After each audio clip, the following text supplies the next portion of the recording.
Welcome to the Jack and John podcast. I'm Jack. And I'm John. And we're on a mission to help you focus on Christ. Well, you know, we love having special guests, and sometimes you just have to scour the world to find the right people. Or they may be right under your own roof. This is true. Yeah. Well, we have the most special guest today because this is my favorite worship leader and singer, and my daughter, Julia. She's a full-time worship leader at Traders Point Christian Church North in Carmel.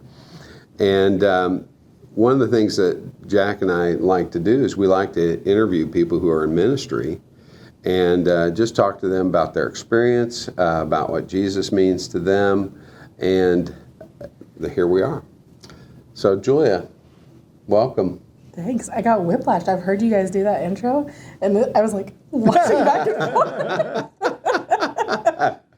Oh, that's thank great. you. I'm glad to be here. Oh, I'm so glad you came.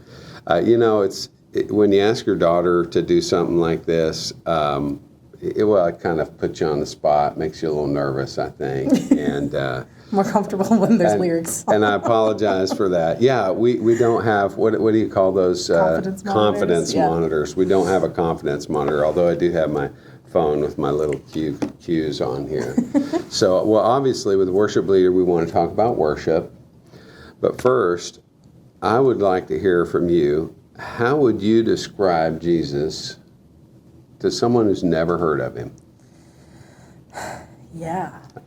To start out heavy, that's wild. It's a big question. I read that question and it kind of spiraled, and I was like, I don't know if I've ever met anybody who hasn't heard of Jesus, which maybe that says something about me. But I don't know. I think, you can look at the whole Trinity, or you can look at the person of Jesus. And so if I'm describing the person of Jesus, I'm going to say, well, he's a man who knows me fully, loves me fully, and made me, has the power to destroy me, but chooses to be kind and merciful. I think that'd be my intro. It's like, how do you explain Jesus? Pretty profound. Yeah, it's good. I think that's great, the power to destroy me, but he chooses to be kind to me. Mm-hmm. I think it actually, to me, even goes a step farther than that, because I don't think that it's as much he chooses to be kind as that's his very nature.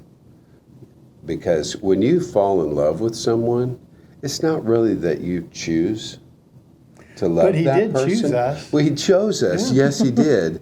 But like when I fell in love with my wife, Julia's mom, I didn't really make a choice. It wasn't like, I'm going to love her. Yeah, that's what I'm going to do. No, it's like these emotions, these thoughts, these things come over you. And even more so with your child, okay? Nobody has to decide, I think I'm going to love my child. Oh, I don't know, sometimes. I'm talking about at the beginning. At the beginning, you ask people, why do you want to have a kid? Nobody says, I want to have a teenager. Every day I would get up and say, are they going to be my kid today? I had a saying while they were a teenager, my son, I would say, I can take you out and make another one just like his. Oh, my goodness. Be careful. Yeah, well, I'm looking at Jesus in a different light now. Wow. But no, love, it does. It's sort of makes the choice for you. It's like when he says he looked on the crowds and he had compassion on them because they were harassed and helpless like sheep without a shepherd. That's not a feeling that you decide you're going to feel that way. That's part of your nature and who you are. So yeah, he is kind to us and he loves us. Yeah. And you don't have to totally agree with your dad today. Not at all. I think it'd be fun to Not at all. take the other side. Noted. Yeah. I do agree, though. So, aside from Jesus, who in the Bible has had the greatest influence on you? That is so impossible. I think I kind of have to say Paul, just because he wrote like a lot of the New Testament, and the New Testament is really what got me. Old Testament's a little more complex to understand, but I think looking at his letters, specifically Corinthians, I think that has been the most shaping, and Romans, good night. Yeah, just all of them. The whole Bible's great.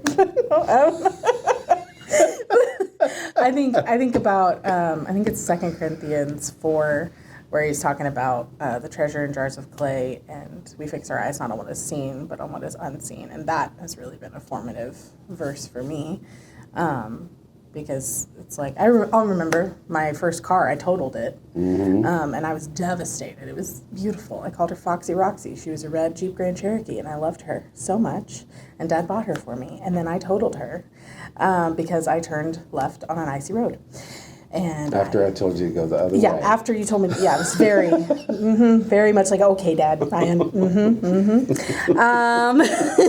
I have a granddaughter that names her cars, by the way, so I'm wondering if this is a young female thing to personalize your car. I've named all my cars. Oh, okay.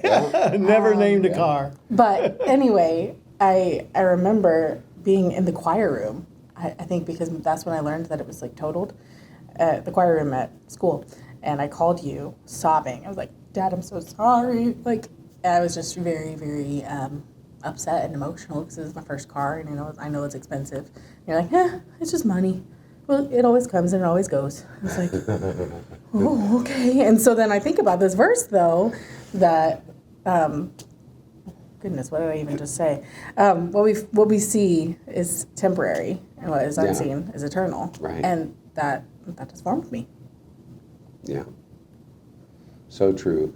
And, it's amazing because we do, especially in our culture, we get so focused on the material and on costs, and it's easy to do. The reality of it is, money is just a tool, and it's not eternal. It's not going to last. It's like lighting a fire with paper. It burns up and it's gone. And the things that last are people, our relationships. And we've talked about this before, when we were in Haiti and we were talking about storing up treasures in heaven. Mm-hmm. Those treasures don't mean material things. The reason the streets are made of gold is because gold doesn't matter in heaven. It's not because, this is a wealthy palace and we got gold. No, it's because it doesn't matter. We were in India. Well, the gold is the gravel. Right. Yeah. Right. And it's a pretty snazzy gold because it's transparent gold. It's even better than what we ever have seen. I made the comment when we were on our mission trip in India that all the floors in the hospital and in the buildings at the mission, they were all made of marble. And I said, why do you guys use marble? Because here, that's a big deal. So, it's the cheapest thing. Well, the simple people, their floors are made of cow dung. Well, there's that. In India. Which threw me to that interesting thought that these things don't matter. That, anything that would be materialistic don't matter. Yeah. Like being in heaven and seeing those things. But what about David? I was thinking, as a musician, and that's a good point. I love just wonder what your thoughts on David and the Psalms are. I think David is. I'd be really sad without David, because he makes it okay to be your whole self with God. Because you see him turning the corner and he's like, God, why? Mm-hmm. But I'll trust you. It's like this back and forth. And sometimes I get really emotional and shocker. And I'm like, why? And really confused, and don't be downcast, oh my soul. Suddenly I'm like getting back to this place of remembering, no, this is who your God is. This is who he's called you to be. And like David does such a good job of like being able to be real, but then also remember who your God is. And that's something I talk about all the time, like at church when I'm leading moments, like we're here to remember Like this is like, let's get our eyes back on Jesus. Let's look at him again. Let's remember who he is. Because when you're going throughout your week, you have to continually look to Jesus. You can get caught up in the things and whatever your job is or whatever's going on at home. But you have to look at Jesus because all those other things are going to fade. They are. Do you have a favorite psalm? Favorite Psalm 139. Oh, yeah. Yeah. You've made me in the... Yeah. Knit me together in my mother's womb. I'm fearfully and wonderfully made. You've searched me and known me. Yeah. And I think I've good. heard it said, to be known is to be loved. To be loved is to be known. And I think that's very true. But I think that one is just like the hyperbolic language of like, if I go to the highest height or the deepest depth, like there's nowhere I can hide. Good. Yeah. David teaches us so much about the heart of God. Because if we just looked at him as a political leader, he wouldn't survive in today's culture because of all the things that he's done. You know, all the scandals and just the horrific mess that his family is, and even how he was chosen as king. You know, you go from having Saul, who's a head taller than most of the Israelite men, and everything about him was external and power.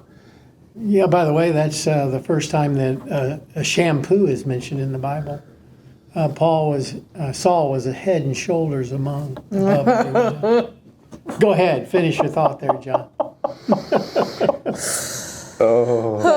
You can use that one, John, and I know you will, because that's his kind of joke. Oh my goodness. So, but then you get David, who was the least likely, because he's the shepherd boy. He's The out youngest. in the field. They didn't even have him line up when Samuel comes through to look at Jesse's sons, and he's like, no, none of these are it. You got any more kids? There's the shepherd boy, and here's your anointed king. And he tells us right there, and this should have been the foreshadowing moment for us. He says, man looks at the outside. God looks at the heart. Right.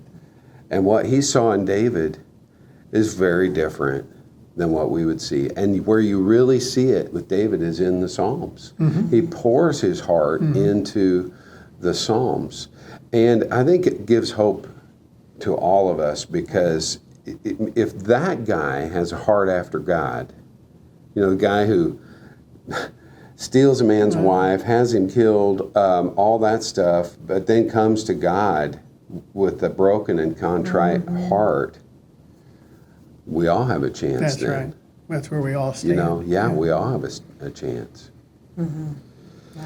So, we talked about Paul, who wrote most of the New Testament. We talked about David, who has a great influence in terms of the writing. Let me ask you this, Julia, as a worship leader. What does worship mean? Oh, man. So much. And it's so simple. To love the Lord your God with all your heart, soul, mind, and strength. I think of Romans 12 when it talks about offering your bodies as living sacrifices.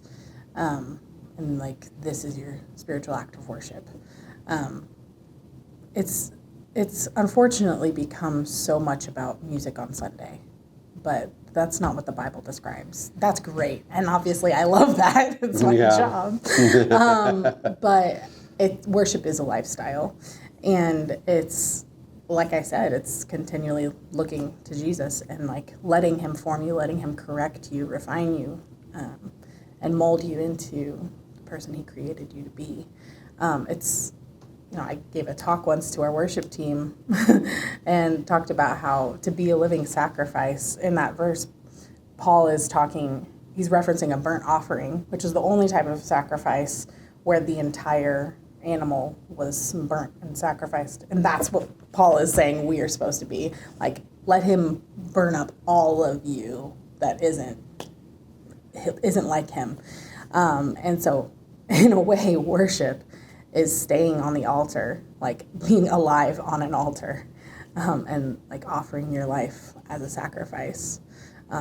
And so it's dying to yourself every day when, when mom wants me to do dishes and I'm wanting to play my video games. I'm going to do dishes because I want to die to myself, like it's whatever that might look like. But yeah, I just think it's important that we remember it's not just singing songs, but that is an incredible part of it. But the music is important because to me, what worship does collectively when you're together and you're singing is it pulls me in emotionally. It erases and nullifies distractions. It's like getting recentered and refocused. It's almost like a meditation for your soul and your heart, because when I'm singing in worship, I'm setting my mind on Christ and letting everything else go aside. Yeah. And that's my goal, my focus. And when I'm leading worship, this is a hard part because I like to sing and I like to do stuff with my voice, but when I'm leading worship, I need to get out of the way. Mm-hmm. I need to be transparent. Mm-hmm. I don't want people focusing on, oh, wow, he can sing. Mm-hmm. I love that. No, you want that to be a channel for them so that they can be, what I described when you're singing in the congregation, you can be focusing on Christ and forgetting the things around you. We talked about where worship first appears in the Bible, and that's in Genesis 22. Yeah, and it's very much like what you said with Romans 12, because it's when Abraham has taken Isaac up into the region of Moriah, and he says to the servant, you stay here, my son and I are going to worship. And what's he doing? He's offering his son as the sacrifice. He's going to. Thanks for not doing that to me, by the way. Yeah, no kidding. No kidding. That's true worship. Yeah. Julia, I think what you said to me is really profound, that you picked up the sacrificial nature that we have to present ourselves to God in so that we can enter into his presence. And it's similar, I think, when the priest would prepare himself to enter into the Holy of Holies. And I think if we flippantly come before him, we've kind of missed a part of, at least we as worship leaders, I think, should present to God and to the people. This is not on the page, this is just out of my head, but where do you see the performance that obviously has to happen when you present music? You've got musicians, you've got singers, and there is an aspect of performance to it. How do you balance the performance part of what you do with presenting yourself to God as a living sacrifice and then coming into his presence in true worship? Absolutely. And bringing other people in with you? Absolutely, that's a great question. Because I work at a big church, and that's a criticism, we can easily get is, oh, it's like a rock concert. Why do we have all the lights? I think there's a lot of variables here. One is you absolutely cannot outshine God. He's like, if you think that you doing a thing that's really cool in worship is going to get in the way of God getting to someone's heart, that's crazy. Because if he wants to, he will. But I think it also means you have to be so intentional in your prayer life, preparing for sets, even through the set. Like, it's momentary obedience. And I'm in this moment, and I'm like, melodically, my head is spinning, and there's all these. I'm like, oh, I could do this little run here, but it's like I'm listening, and if he's like, no, keep it simple right here, like, okay, I'm gonna keep it simple, and I think it's obedience, and sometimes you do the fun thing musically, and that is what connects somebody, and sometimes it's no, let's keep it simple because so and so's grandma is here. I mean, I don't know this, but the Lord knows. So and so's grandma's here, and she just needs a simple melody right now. But I think it's you have to keep listening. And I will say a lot of worship leading is listening to God, to the room, to your team, so much of it. And we talk a lot on our like staff team about like we want to read the room, and we want to bless the Lord, we want to read the room, and we want to bring the room with us. And it's not about us doing a thing. It's honestly one of the things that makes me squirm the most is when somebody in the lobby is like, I just thank you for singing. You sing so well. I'm like, did you meet with God? You know what I learned a long time ago? Yeah. Just say thanks. Oh, I do. Yeah. I won't ever push back on a person because I know that probably means that they did. And Yeah. they had a good moment. It's okay. But Sometimes it's like, it means they want to encourage you. Yeah, that's it does. true. It It's does. true. Some people shouldn't be told that. But how about, which kind of leads me to another thought, how about the words, the message that you're singing? Are you concerned about the music's being written, the songs that you're presenting? 1,000%. I just got goosebumps when you said that. We've talked about songwriting as a team, and that's one of the most intimidating and exciting things. But even outside of songwriting, it's like being in a position to make a decision that affects the words people say to God. Oh my goodness, it's weighty. And I never want to take that for granted. And so we think this is one of the beautiful parts about working on a team of worship leaders is you can't be biased because we're all like, one of us will always disagree and be like, I don't know about that one. There's one song that we really love. I'm not going to name it, but there's a part where it's just talking about like, God can do anything kind of thing. But then there's one line where it says, I will do this thing. But it's like, no, God will do that. And so we've not done the song because we're like, that's not okay. And we have to do that. We absolutely have to do that because people walk away and they might remember something the pastor said and they might remember the heart of the message, but they're going to know song They might lyrics. sing that song again and again. And it's going to get stuck in their head while they're doing dishes, and that's going to form their theology. And it's terrifying. In a good way. One of the things that I like that I've seen that you guys have done in your church is, and there's a criticism, a lot of times people that are really clinging to the hymns, they're not, some of that is nostalgic. Sure. And it's not necessarily because the hymns are better or this kind of thing, but I've seen some hymns where it's not really worship song. It's more of an education moment. And when you bring your Ebenezer. yeah, and I'm not saying that's that, a word in a hymn. I'm not saying that that's bad, but that's not really helping me as a person in the congregation draw toward God and focus on God. And the thing I've liked about what you've done with your worship team is you guys work to make sure that these songs are God-focused, that they are worship songs, and that they're not so much, just a fun-sounding song that's like about Jesus, but that you're singing for Him, to Him. And that, to me, is part of what really makes it worship.